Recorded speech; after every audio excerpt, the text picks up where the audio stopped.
Hey everybody.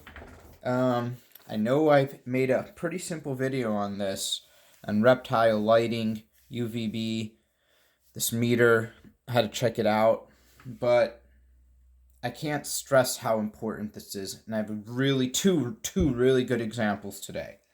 Um, so I have this two electronic dome here, and they have different switches that can turn on each bulb. So you see that each side works. Now this is from a bearded dragon that I just recently rescued. And nice enclosure. This dome was sitting on top. I'm thinking awesome. There'll be, good lighting in here. Maybe heat, maybe a mercury vapor for UVB and heat in one. Maybe a ceramic. Let me see. Let's tip it over. And this is what I see. So what do we see right away? Well, we know that this is probably nighttime heat. So you see these bulbs before, and if you guys aren't sure of this, because bearded dragons do not need nighttime heat. If you keep your really temperature in the winter is probably where people worry. Mid 60s and higher, you don't have to worry about it. So let's do that one first. So definitely nighttime heat emitter. These are not bad bulbs. Other than they don't always work. Come on. This one's going bad. You shake it a little bit, the spring turns on. So it's heat, but it doesn't give off a lot of light. That way the reptiles can still sleep. This was hooked up to a timer. It's a 2-in-1 timer where it has a day and a night cycle. So you set what turns on and when. So this was set to the night cycle. We know it's nighttime heat. We can take our tester. It doesn't give off any UVA, UVB, 0, 0. Okay. So we know that's nothing, but we know that's what that's not used for. So that's fine. We're going to turn on the other bulb. And I want to make sure we can get a light here. So this is UVA. This is used for heating. There is no UVB that gets emitted from this. Now this gets hot. This is nice. It's good for heat. It's good. They'll bask. Except it doesn't give off any UVB.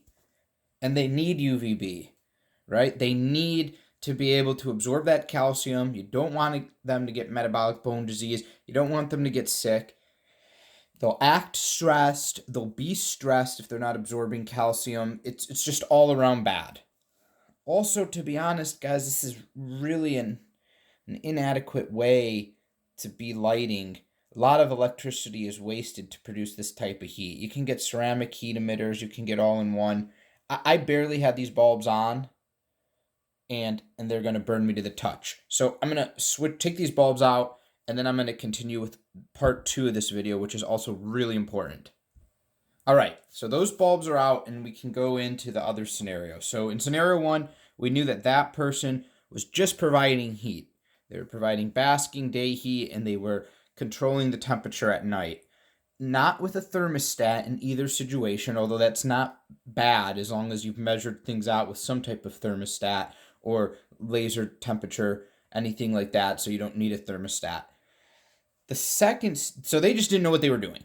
The second situation here, though, this is probably the most common, and this is someone who has good intentions, who might have known what they were doing, and they use UVB emitting bulbs to use their enclosure. So these are compact fluorescents. These are fine. They've come a long way. You can use these to emit UVB. We have here an Exoterra Reptiglow 2.0 UVB bulb. Okay, it's 13 watts of electricity. I don't know if you guys will be able to see that. Made in China, whatever, doesn't matter. We're going to assume that new out of the box, this thing works just fine.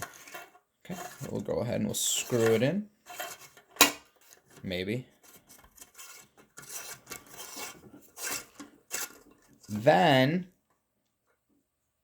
so that's our Exoterra Reptiglow. This is a Zoomed Reptisun 10.0. All right. It's also 13 watts. Will it focus on it? Maybe. Yeah. So it's also 13-watt bulb.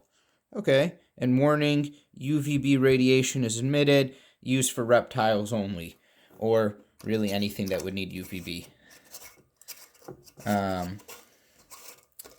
Two different types of setups. So this compact fluorescent is what you typically see where it's coiled. This is to more simulate the long ones where it's only looped once. Foop and then foop. Okay, so what will happen here? So I'm just going to turn these both on briefly.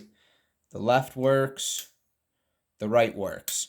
So we get light emitting from both of these. Okay, we will turn on the Exoterra, the compact fluorescent on the left first. Now keep in mind too, when you put them in these domes, guys, it amplifies, it brings everything down. That's why these domes are really important. They're really important. So when we take our UVB tester, this is bright, it's emitting a lot of light, Repti sun, I want to make sure I can get this reading. 0. This bulb has lost its UVB. The bulb will work as a bulb, but it's not permitting. Okay, we get 0.1 sometimes at the most. If I can angle it, get it right next to it, maybe 0.3. This is unrealistic because your reptile is not going to be this close. So if we pull this bulb back, and we're even 6 inches away, we get just a resounding 0. We get nothing. The bulb is useless. And this was in a container with 2 green basilisks. It's not emitting a thing. Because you have to check your UVB bulbs. A lot of people think the light is on, I need to do it. A tester is so important, guys. It's important to have a tester or to have a backup bulb, because sometimes even if the bulbs are rated at 6 months or a year, they just will stop working. And the UVB will no longer work. That's the key. The UVB is all gone. The bulb's malfunctioned. It doesn't work right anymore. And you want to get rid of that. So the other guy, we'll turn him on. Doesn't seem as bright because of the type of the way the tubing is done. So we'll go right up next to it. 1.2. So this one was getting ready to die. It's greatly under what it was supposed to be spitting out. I mean, we can't get closer than this. A reptile is not going to be touching this. When I say we can't get closer, I mean that this would typically be on let's say on the top of the enclosure on a screen mesh, and your branches, so you couldn't be touching it. So you'd be right about here as closeness. 1.9. Now, yes, I can take this meter, shove it, so it's touching it and get way up there, but that's not realistic. That's why you need to measure at a distance of where your reptile would be. Maybe about here. 0.4. So useless. If you put this 8 to 10 inches, 6 inches, 4 inches, there's about 4. It's going to give you less than 1.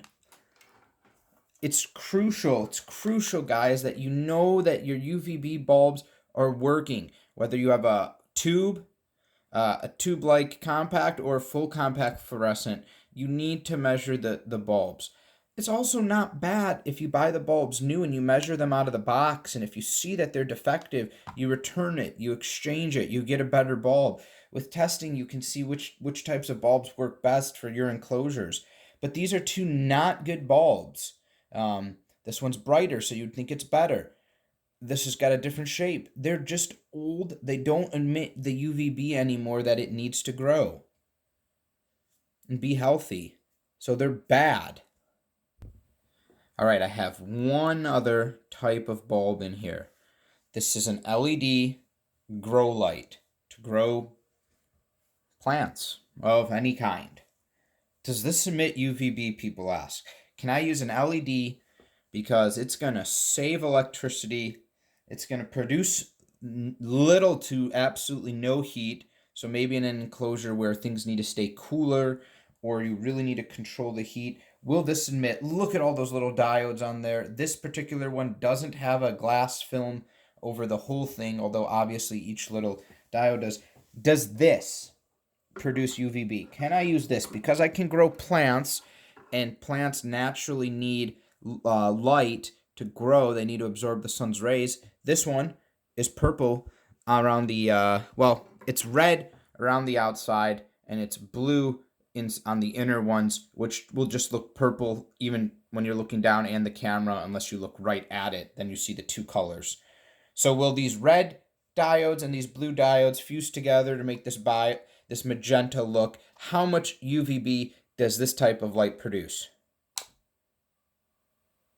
See that? You see that? Does nothing. So let's go right up to it. It may be getting 0.1 from the sunlight coming in from the window. It does nothing. You cannot use a plant grow light to get UVB, to get your reptiles to absorb calcium. Okay, guys, I really hope this helps, because this is a problem. Lighting is a problem. So many reptiles could be so much more healthier, calmer, just you could enjoy them more, just friendlier, everything, if you just test your lighting and you make sure your lighting is good. Because sometimes replacing them every 6 months, like I said, isn't enough. It's a 2-month-old bulb. It was probably bad out of the box. Who knows? Could it be because it's a little split here? You don't know. You just don't know. You need to test your equipment. Everybody take care.